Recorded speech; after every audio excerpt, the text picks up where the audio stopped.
안녕하세요. 본 강의는 청력 정도에 따른 고연령층의 뇌의 볼륨 변화에 관한 연구입니다. 이 강의를 통해서 난청으로 인해 인지장애가 발생할 수 있는지, 청각치화를 통해서 이를 예방하고 치료할 수 있는 가능성에 대해서 말씀드리겠습니다. 강의 초반에 청력과 인지 능력에 관해 말씀을 드리고, 서울 아산병원에서 연구된 뇌 MRI 연구 결과를 보여드리겠습니다. 이후 청각 재활과 이에 따른 뇌의 변화 가능성에 대해서 말씀드리겠습니다. 난청은 단순한 불편함을 넘어서 뇌의 건강과 인지 능력에 깊이 연관되어 있습니다. 전 세계적으로 약 20%의 인구가 난청이 이완되어 있는데요. 특히 한국의 경우 급격한 고령화로 인해서 더욱 난청 비율이 증가하고 있습니다. 대략 50대에서 2.9%, 60대에서 12.1%, 그리고 70대 이상에서는 무려 37.8%가 난청이라고 보고되어 있습니다. 난청과 인지장애에 관한 여러 코호트 연구가 발표되고 있는데, 모든 연구에서 난청은 인지장애를 일으키는 대표적인 원인으로 밝혀지고 있습니다. 2010년에 발표된 볼티모어 롱지튜디널 스터디 오브 에이징에서 인지장애에 영향을 줄 수 있는 연령, 성별, 교육 정도, 당뇨, 흡연, 그리고 심혈관 질환 등을 제외하고 분석했을 때 정상 청력에 비해 인지장애나 치매가 진행할 위험이 가벼운 난청에서 2배, 중등도 난청에서 3배, 그리고 심한 난청에서 5배나 높다고 보고되었습니다. 이 연구 결과 대략 10dB 청력이 낮아질수록 치매의 위험도는 1.27배 높아진다고 결론지었습니다. 2024년 란셋 커미션에서는 수준 높은 여러 코호트 연구 결과들을 분석한 결과를 발표하였습니다. 연구들의 분석 결과 난청이 있는 경우 치매가 진행할 위험도는 1.37배였고, 이는 1.58부터 3.61까지 다양한 결과가 보고되었습니다. 또한 10dB 난청이 진행될수록 치매 발생 위험도는 4 내지 24% 증가한다고 결론지었습니다. 시간의 흐름에 따라 노화가 진행되는 것은 어쩔 수 없죠. 더군다나 노화가 진행될수록 치매의 위험도 역시 높아집니다. 그렇지만 치매를 일으키는 원인들 중 약 45%는 우리가 일상생활에서 충분히 예방이 가능하다고 합니다. 난청은 예방 가능한 치매 유발 인자들 중 가장 높은 비율의 위험 인자입니다. 만약 우리가 난청을 충분히 예방하고 재활할 수 있다면 치매로 가는 위험도는 7%나 감소합니다. 난청은 잘 안 들려서 사람과 사람 사이를 멀게 하기 때문에 우울증이나 사회적 격리를 일으키게 됩니다.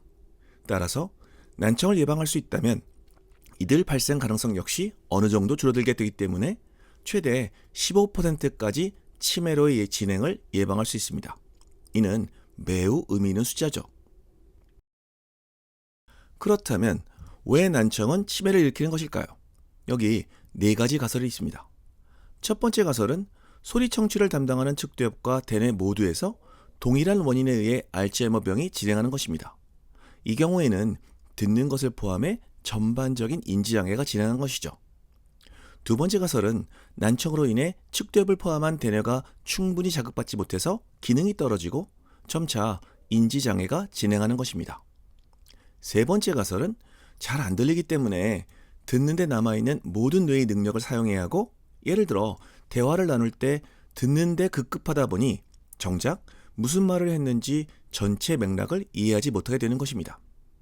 네 번째 가설은 청각 대뇌에 발생한 알츠하이머병 등 문제가 듣는 것뿐만 아니라 대뇌 기능에도 영향을 미친다는 것입니다. 이러한 4가지 가설은 각각 일어나는 것이 아니라 서로 연관되어 진행할 수 있습니다. 지금부터 제가 수행한 연구 결과를 보여드리겠습니다. 본 연구는 프리서퍼 프로그램을 통해 고연령층의 뇌 용적을 측정한 경우로 청력에 따른 뇌 용적의 변화를 비교 분석하였습니다. 본 연구는 2025년 Frontiers in Neurology에 발표되었습니다. 이 연구를 통해 청력이 뇌 영역의 부피, 특히 변연계, 소뇌 전체 회백질에 미치는 영향을 뇌 MRI를 이용해서 규명하고자 하였습니다. 본 연구는 아산건강검진센터의 뇌 MRI 데이터를 활용한 단면 연구로 참여자는 모두 60세 이상이며 자료는 2019년 3월부터 12월까지 수집되었습니다. 비교 분석을 위해 대상을 청력에 따라 세 그룹으로 분류하였는데 정상 청력은 양측 모두 20dB 미만, 가벼운 난청구는 20에서 40dB, 그리고 심한 난청구는 양쪽 모두 40dB를 초과한 경우로 정의하였습니다. 만약 양쪽의 청력 차이가 15dB 이상이거나 데이터 처리 과정에서 오류가 있는 경우를 제외하였습니다. 뇌의 여러 구조들의 부피를 측정하기 위해서 프리서퍼 프로그램을 사용하였습니다. 프리서퍼는 MRI 영상을 이용하여 뇌의 3차원 모델을 생성하고 대뇌 피질의 두께와 다양한 뇌 영역의 부피와 같은 뇌의 구조적 특징을 측정할 수 있습니다. 프리서퍼는 사람마다 다른 대뇌 겉질의 주름 패턴을 기준으로 뇌 데이터를 정렬하기 때문에 개개인의 유사한 뇌 영역을 보다 정확하게 비교할 수 있습니다. 보시는 그림은 실제 프리서퍼로 뇌 구조 볼륨을 측정하는 사진입니다. 예를 들어 밝은 올리브색은 손의 백질, 오렌지색은 손의 회백질, 초록색은 탈라무스, 어두운 올리브색은 히포캠푸스, 그리고 하늘색은 아미그달라를 가리킵니다. 이렇게 3차원적인 분석을 통해 뇌의 특정 구역의 부피를 측정합니다. 보여드린 그래프는 나이와 청력 관계를 나타내는 그래프입니다. 가로축인 연령이 점차 증가할수록 세로축의 청력은 점점 더 나빠짐을 알 수 있습니다. 양쪽 귀의 청력에 따라 세 그룹으로 분류한 뒤 각 그룹의 특성을 정리한 표입니다.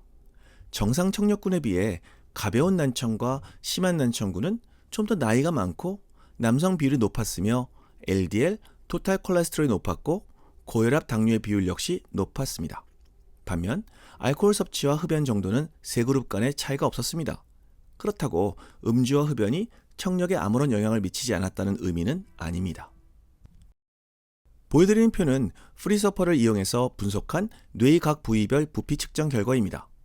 정상 청력군에 비해 가벼운 난청과 심한 난청군 모두에서 오른쪽, 왼쪽 모두 손의 백질 및 회백질, 탈라무스, 히포캠푸스, 아미그달라, 그리고 아큐번스의 크기가 위축되어 있음을 확인했습니다. 또한 가벼운 난청과 심한 난청군 모두 정상 청력군에 비해 전체적인 대뇌 피질의 위축이 확인되었습니다. 그렇지만 앞서 보여드렸듯이 세 개의 청력군들 간에는 나이, 성별, 고지혈증, 당뇨, 고혈압 등 차이가 있습니다. 이러한 변수들이 특히 나이가 뇌의 위축을 일으켰을 가능성이 높죠. 그래서 이러한 변수들을 보정한 다음 다시 분석하였습니다. 그 결과 정상 청력군에 비해서 심한 난청 청력군에서만 양쪽 히포캠푸스의 위축이 확인되었습니다. 그렇지만 대뇌 회백질의 전체 볼륨은 가벼운 난청, 심한 난청 모두에서 정상 청력군에 비해 위축됨을 확인할 수 있었습니다. 연구의 결과로 첫째, 여러 뇌 영역을 분석한 결과 일부 영역에서는 통계적으로 유의한 연령 관련 위축이 관찰되었습니다. 둘째, 연령, 성별, 고혈압, 당뇨병, 고콜레스테롤 혈증 등의 교란 변수를 보정한 이후에도 총 회백질의 감소는 가벼운 난청 단계부터 시작되며 난청이 심해질수록 그 감소폭이 더 뚜렷하게 나타났습니다. 셋째, 특히 심한 난청군에서는 양쪽 해마의 의미 있는 용적 감소가 확인되었습니다. 제 연구에서 심한 난청이 있는 경우 양쪽 해마의 의미 있는 위축이 확인되었습니다. 왜 해마가 우리의 인지 능력에 중요할까요? 많은 연구들에서 해마의 위축은 정상 인지에서 경도 인지 장애와 알츠하이머병으로 진행되는 과정에서 일관된 조기 지표로 알려져 있습니다. 더욱이 치매 증상이 나타나기 수년 전부터 해마의 위축이 감지될 수 있어서 MRI가 조기 진단 도구로 활용될 수 있음을 시사합니다. 또한 제 연구에서 보여드렸듯이 심한 난청이 있는 경우 해마 위축이 확인되었기 때문에 심한 난청이 있는 경우 해마의 위축과 함께 인지장애 발생 가능성을 고려해야 합니다. 그렇다면 두 번째 질문을 드리겠습니다. 이러한 대뇌 위축으로 인한 인지장애와 치매는 되돌릴 수 있을까요? 많은 연구에서 이 같은 가능성을 보고하고 있는데 2020년 경도 중등도 난청이 있는 고령자를 대상으로 6개월간 보청기를 착용시킨 후 펑셔널 MRI를 분석한 결과 청각 네트워크와 전두엽 네트워크의 활동이 다시 활성화되는 양상이 관찰되었으나 구조적 회복은 제한적이었다고 보고하였고 2023년 1년간 청각 재활을 한 후 추적한 MRI에서 청각 피질의 피질 두께가 작지만 의미 있게 증가하는 결과가 보고되었습니다. 2019년 페트만 등은 인공호흡 사용자에서 12개월 후 청각 피질의 회백질 밀도가 증가하였으며 해마 용적이 안정화되는 경향이 확인되었다고 보고하였으며 2024년 우 등은 인공호흡 이식 후 DTI 영상 분석에서 청각 네트워크와 인지 네트워크를 연결하는 백질 경로의 연결성이 향상된 것으로 나타났다고 결론지었습니다. 결론적으로 보청기, 인공호흡 등을 통해 청각 자극이 다시 활성화되면 해마와 대뇌 피질은 대사활동, 시냅스 밀도 그리고 연결성을 어느 정도 회복할 수 있지만 구조적 부피는 완전히 회복되지 않는다고 결론 지을 수 있습니다. 그렇기 때문에 난청으로 진단되는 경우 뇌의 건강을 위해서 조속한 시일 내에 청각 재활을 시행해야 합니다. 2024년 란셋 커미션에서는 8개의 코호트 연구 결과를 분석했는데 보청기 사용자는 보청기를 사용하지 않은 사람들에 비해 인지기능 저하 위험이 의미 있게 낮았으며 치매 발생 위험 또한 의미 있게 낮았다고 결론 지었습니다. 우리나라에서는 청각장애인으로 등록한 분들께 급여 보청기 구입 비용을 지급하고 있습니다.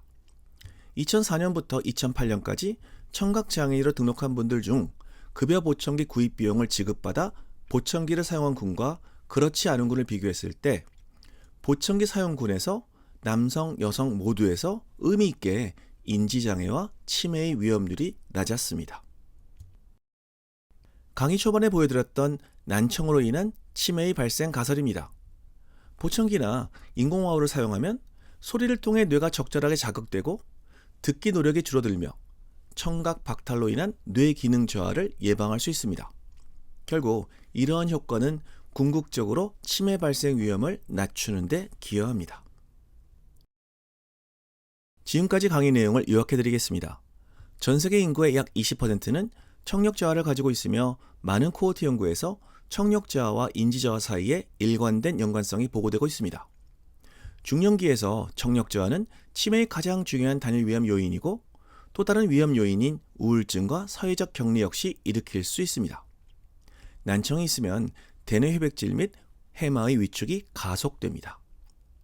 보청기와 인공호흡은 뇌의 대사 및 시냅스 기능 회복을 촉진하기 때문에 난청이 있는 경우 조기에 적절한 청각 재활이 중요합니다.